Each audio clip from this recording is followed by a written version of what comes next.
Good afternoon, everyone. Stock Market Sage here on December 20th. Just had an interesting chart come across the Sage's desk, and I thought I'd share it with you. It's an interesting, what's called a recovery chart that talks about where you want to be after a big downturn in the market. So one thing we want to look for is this is the average of the last four market declines of over 15%. And it's through November of 2008, so it's pretty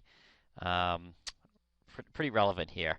So what this shows you is, if you come down here, once we hit the trough, meaning the bottom, what recovers the quickest and percentage-wise as each month goes out. So where do you want to be after we have a bottom, although we haven't called a bottom yet, and those are more blind luck than any type of skill. So before the trough, it even starts out here as we head down. What does the worst? Boom, what responds the best?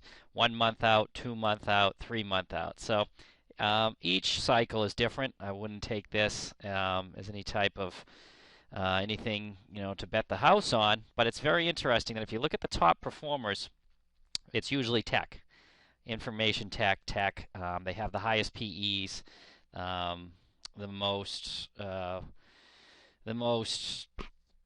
distance to the future excitement, we'll call it. So tech leads rallies, or at least leads out of troughs.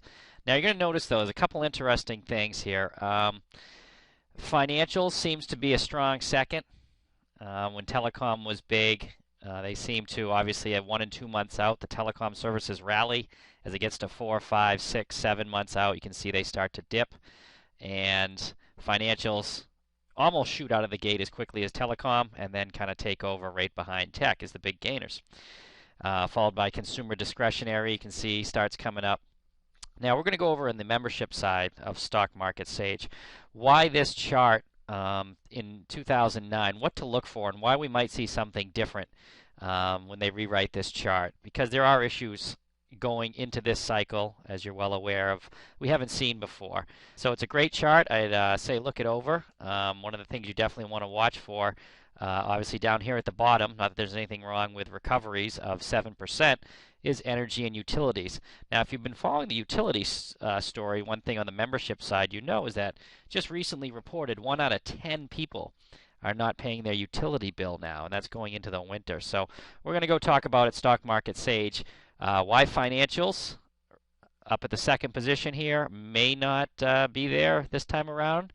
Why utilities down here with their dividends and dividends being called into question may move, and some other things I see in this chart which may give you a place to think about here once the recovery starts. So I hope you enjoyed this. It's a great chart to look at, and we'll talk.